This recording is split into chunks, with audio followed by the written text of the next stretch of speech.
So I create my videos in 11 steps. Now they might seem like a lot, but there's some logic to my madness, and here are those steps.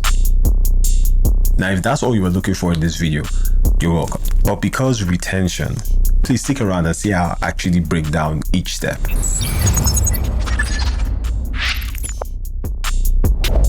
So, my name is Seri and welcome to my YouTube channel. I do tech reviews mostly, but I will do the occasional movie review or even gaming review. So if that's something that you're interested in, subscribe to the channel so that you don't miss out on those. So, step 1, find a good idea.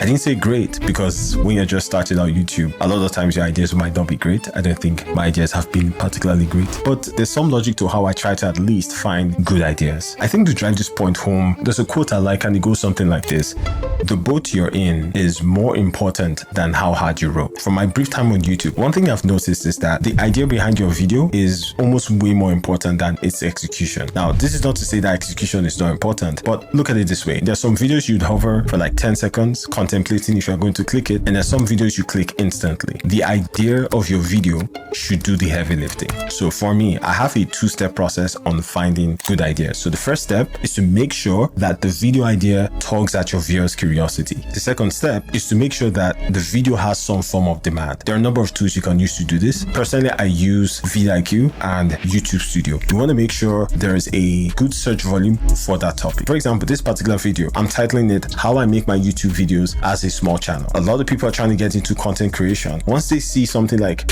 "as a small channel," that gives them more of an incentive to click because they're thinking, what aspect about your creation process is different from larger channels? Just adding something that creates a little bit more curiosity, I think that can go a long way. So now that we have a good video idea, we move on to the next step, which is research. So I saw this nice quote on research and it goes something like this: research is to see what everybody else has seen and to think what nobody else has thought. I'm not going to try to pronounce whoever said this thing, by the way. Great research can really take your videos from being mediocre to great. The value your video is most likely going to bring should be the new perspective you bring on that topic, because more often than not, a lot of content creators would have already done content in that direction. So because lists make people watch YouTube videos, I'll break it down to a 3-step process. So first step is usually just information gathering. If it's a gadget or a tech product, I'll typically want to order it and use it for quite a while. Just really absorb what it's like to use that product. You don't want to do so much research that you become paralyzed and you just never put out that video, but you want to do your due diligence is the idea. The second part will be wanting to see what other people have said about that topic. Then the third part is figuring out your own take that's different from what everyone else has done. So now that you've done your research, you have your angle, we move on to the next step, which is what I call the SEO stage, the necessary evil. This is the part of content creation that I don't personally really like. I just like to front load things first so that I know that once I'm done filming and I'm done editing, I don't need to stress my brain about the other aspects. So in this phase, what I generally do is just gather as many tags as I would need for that video, knowing which ones I want to rank for, pick tags that have high search volume but low competition, and set it up in an Excel or Word document ahead of time. One thing I would advise is have a template on how you want to set up the description and all of the links for most of your videos. This should just make your life much more easier. Once we're done with this part, then we'll go over to the next step, which is creating your thumbnail and video title. Now, most people would recommend that this should be your absolute first step, and I agree with them mostly. I don't do this every single time, but I should be doing it every time, because the reasoning behind it is that once you have your video title and you have your thumbnail, then you have a clear picture of what that video is supposed to amount to, right? So you want to start with that first and make sure that every other action you're taking afterwards lines up with what the end result of that video is supposed to be like. Now, what I use to create my thumbnails, mostly Canva. I would recommend you also check out Adobe Express. The reason why I recommend them is because if you want to do like background removal, you get that feature for free. You don't have to pay for it. In Canva, you have to pay for that feature. Another thing is that you could use something like what's it called? Bing's image generator to help assist with some creative ideas for your thumbnails. So between Canva, Adobe Express, and image generator from Bing, you're good to go for your thumbnails. So now that we have a video title, we have a thumbnail, we've done the SEO, so we have all our tags, We also have the description ready. We pretty much have everything ready for the video to go. We just don't have a video yet. So we move over to step 5, which is the script. Now listen closely. In that day, your script shall be law. Do not convert stray ideas, for in the day that you do, you shall forsake thy video retention. The overall idea is that you definitely want to stick to your script as much as you can. Sure, you might deviate here and there, but trust me, you are just adding huge blocks to your editing time. Sure, maybe more experienced people are able to do this, but I'll just recommend that if you're starting out, just try to stick to your script as much as possible. Like, put in a lot of time to make sure that, you know, your script captures all of the ideas you really want to convey in that video, so that once you're recording, everything just goes smoothly. Now, you might have different styles of how you want to create your script. You might want to write every single word you're going to say, or you might go with bullet points. For tech reviews, I generally like to do bullet points. I'll just make sure I highlight them so I don't make any errors. If I'm doing more longer piece videos like these, I'll be a little bit more specific, but I could put in filler words where I feel it's appropriate. So experiment and see what works for you. In terms of what I use for my scripts, I use either Notes or Craft. I love Craft and that's my go-to. But the thing about Craft is that depending on how many scripts you come up with, at some point it's going to ask you to pay. And that might be a little bit limiting. But if you have an Apple device like an iPhone, you can just use your Notes. And I think Notes has really improved over the years. So for me personally, I like to use Notes, especially because I could be working on my system. If I walk away, I can just continue writing my script on my phone. So once we're done with the script, we move over to step 6.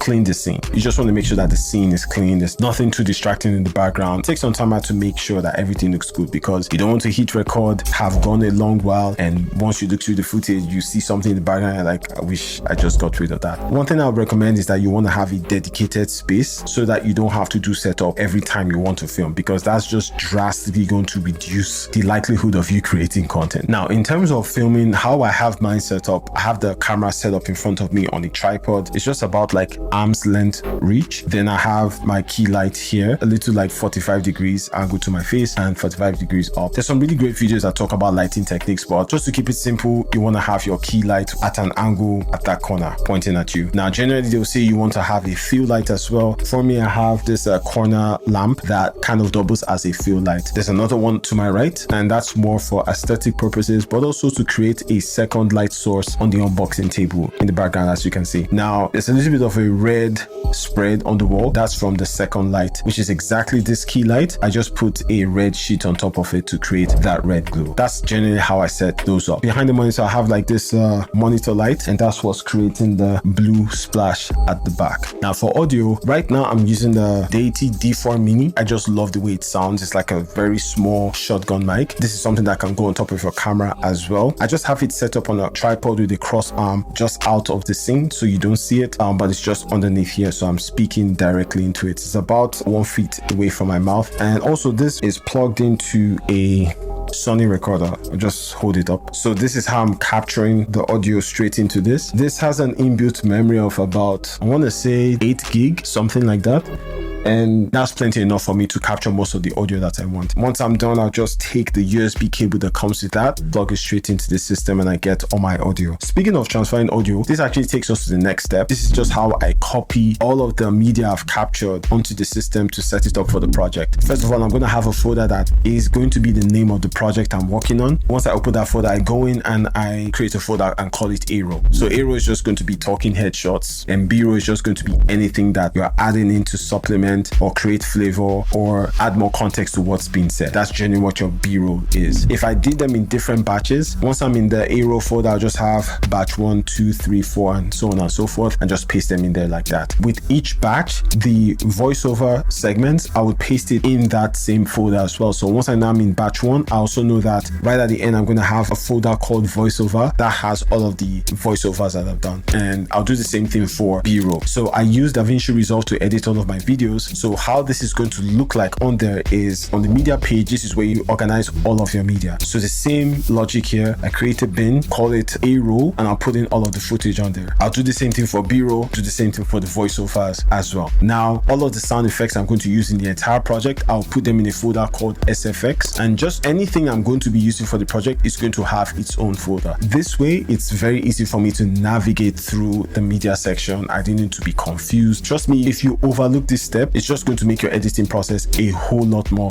longer. So that's just how I organize the media. Now that we're done with that step, it's time for step 9, which is editing. I mean, editing deserves its own video on its own, but just like a quick overview of how I go about this is, first of all of my talking head segments, I just put up everything, take out all of the awkward pauses, chop it up and make sure that the A-roll segments are completely done. So once I'm done with the A-roll, then I start to put in the B-roll as it should. Once I'm done with all of that, that's when I start to put in the audio flourishes. So the whoosh sounds, the transition sounds, all of those things, that's when I get to do them. Once I'm done with that, that's when I now put in title animations or any other animation that's gonna be heavy on the system. I then export my footage. So the next step is uploading, right? If you've done everything prior to now as you should, this would almost be like the easiest step because you've already done your thumbnails, you've already done your tags, your description, all of that. So you just pretty much upload your footage. By the way, there's actually another step, which is avoiding an existential crisis. When you're just starting, just really focus on the process of creating videos, editing, uploading. You just want to get more familiar with it and forget about those numbers. Once you've done your first 10 videos, look back, see what's working, see what's not working. But again, don't obsess over it because you're nowhere even close to being where you're like, okay, I've just started YouTube. I've seen a quote, I think it's from the guy from Think Media. He was saying, you've not